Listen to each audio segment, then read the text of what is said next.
Bapak Ibu, saudara-saudari terkasih, kiranya bukan kebetulan, tetapi saya percaya bahwa alur cerita dan maksud Tuhan terjadi, yaitu keselarasan antara bacaan-bacaan hari ini dengan peristiwa yang akan terjadi, yaitu pelantikan Dewan Pastoral Paroki dan PGDP Pengurus Dana Papa Gereja Roma Katolik. Kesesuaiannya apa? Sebagaimana para murid dan juga Yeremia dalam bacaan pertama, para pengurus gereja juga memiliki tugas sebagai konsekuensi dari panggilannya. Saudara-saudari terkasih, Yesus adalah pewarta yang pertama. Dia misionaris perdana yang diutus oleh Bapa untuk mendirikan kerajaannya di tengah dunia. Kerajaan yang bercirikan damai, sukacita, kerajaan yang memuat pengampunan, keadilan, dan sebagainya.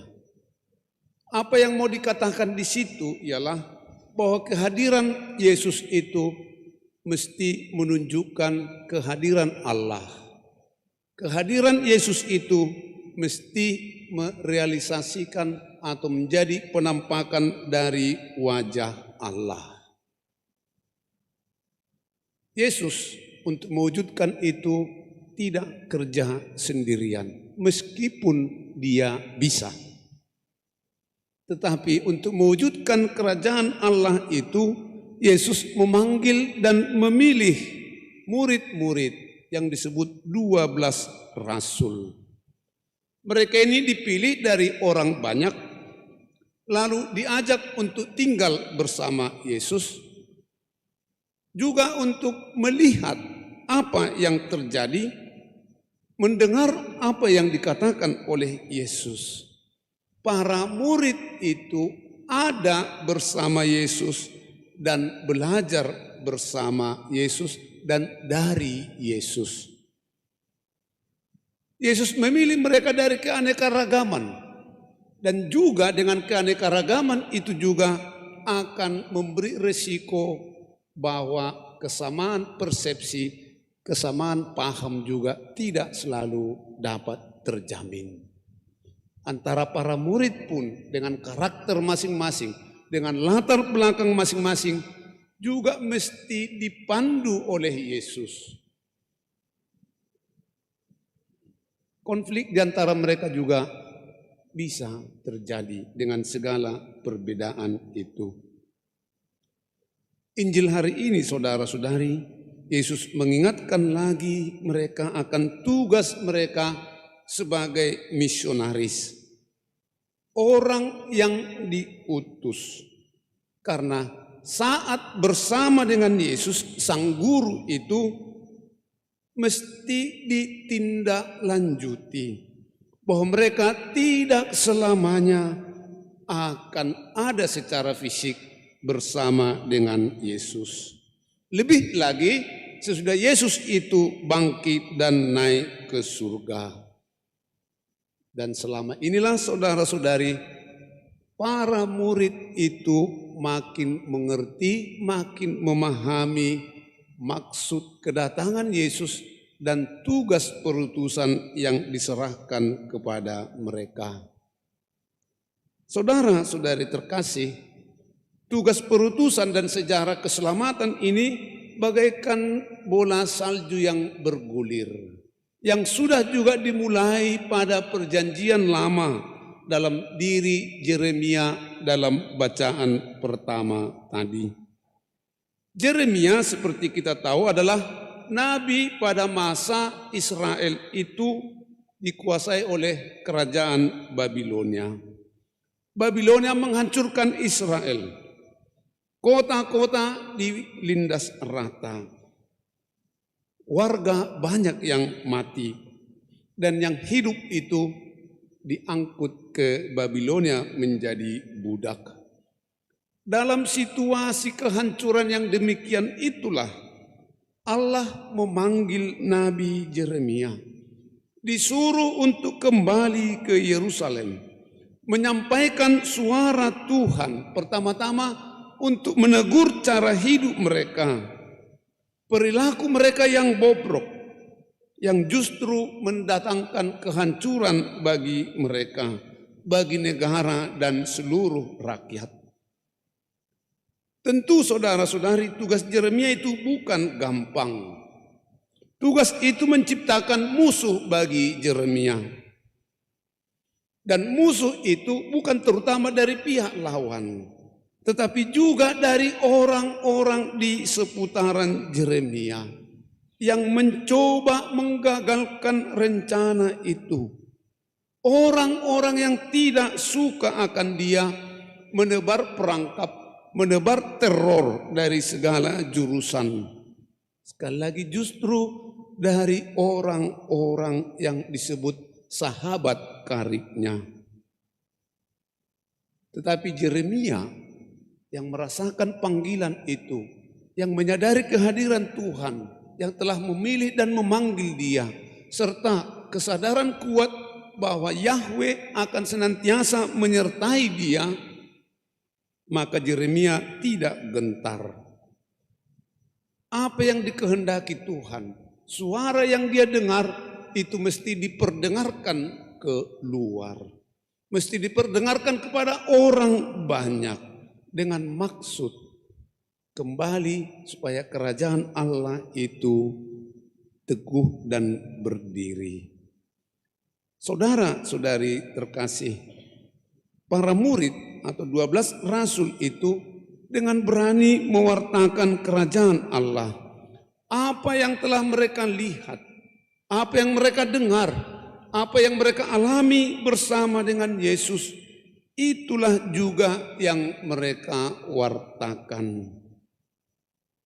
Tindakan-tindakan Yesus itu mereka alami, mereka resapkan, mereka personalisasikan, dan kemudian dengan kekuatan itulah mereka mewartakan sabda Allah. Saudara-saudari terkasih, sebagaimana Yeremia dalam perjanjian lama, para murid pun menghadapi perlawanan.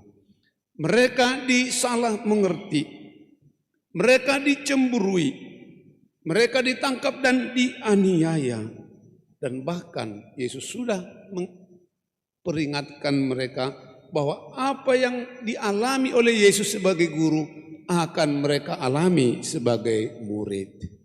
Dibunuh dan ada yang bahkan disalibkan. Yesus mengingatkan akan risiko itu. Dan para murid memahami risiko itu. Tetapi dengan kesadaran seperti Yeremia bahwa Yesus yang memanggil mereka tidak membiarkan mereka, Yesus yang telah memilih mereka akan mendampingi mereka setiap saat. Para murid itu tidak gentar, tidak takut sedikit pun. Mereka menghadapi lawan-lawannya. Tidak ada gigatrik bagi para murid. Tidak ada istilah mundur. Mesti maju. Paling-paling risikonya ialah mati. Itu saja. Gampang toh. Tidak ada istilah mundur. Maju terus, dan untuk itu mati pun siap. Apa kekuatan para murid, saudara-saudari? Kita ingat kisah Yesus sebelum naik ke surga. Janji Yesus sendiri, aku akan menyertai kamu hingga akhir zaman. Menyertai para murid setiap saat. Dari waktu ke waktu, setiap peristiwa hidup mereka hingga akhir. Inilah saudara-saudari, janji Yesus yang meneguhkan para murid itu. Saudara-saudari terkasih, tugas para murid itu ialah mewartakan. Lalu alur kemudian ialah bahwa mereka siap menghadapi konsekuensi, resiko Dan risiko yang paling akhir ialah nyawa mereka. Dan kemudian ialah pengakuan para murid itu akan siapa yang telah memilih dan memanggil mereka. Pengakuan mereka akan kehadiran Tuhan sendiri. Saudara-saudari terkasih, secara khusus para pengurus gereja atau DPP dan PGDP yang akan dilantik hari ini. Para bapak ibu disebut itu pengurus gereja. Mencemplungkan diri untuk hal ikhwal yang berkaitan dengan gereja. Sebagaimana para imam itu membantu para uskup dan taat kepada uskup, demikian juga pada tingkatannya para pengurus gereja itu membantu para pastor di sebuah wilayah atau sebuah paroki tertentu. Mengurus gereja, memberi perhatian akan kebutuhan umat, mendahulukan kepentingan umat lebih daripada kepentingan pribadi ataupun kelompok. Bahkan pengurus gereja mesti menghantar umat untuk sampai pada penghayatan imannya dan membantu umat untuk dapat mempraktekkan imannya. Dan salah satu juga tugas dari pengurus gereja itu adalah mendoakan umat. Mungkin agak rasanya baru barangkali bahwa kita para pengurus harus mendoakan umat. Nah, saya tidak tahu para imam mesti juga mendoakan umatnya. Dan bahkan menjadikan umat itu menjadi pokok pemikiran, bahan pembicaraan. Maka kalau misalnya kami di pastoran atau di keuskupan, topik-topik pembicaraan kami mau apa selain hal-hal yang berkaitan dengan umat. Maka kalau ada pengurus gereja ketemu pengurus gereja, apa yang menjadi pokok pembicaraan para bapak ibu? Mestinya juga berkaitan dengan umat kita. Pengurus gereja, mengurus gereja, memberi perhatian. Saya lihat dari barisan kami, mantap-mantaplah para pengurus gereja ini. Nah, agak-agak langsinglah, kurus-kurus dikit enggak apa-apa. Jangan terbalik, pengurus gerejanya gemuk-gemuk, umatnya kurus-kurus. Nah, mestinya dengan itu. Pengurus gereja sebagaimana Yeremia dan juga para murid itu mesti menjadi pewarta yang berkaitan hal ikhwal gereja. Maka dituntut juga sikap berani menanggung risiko serentak memberi kesaksian akan Tuhan yang telah memilih dan memanggilmu.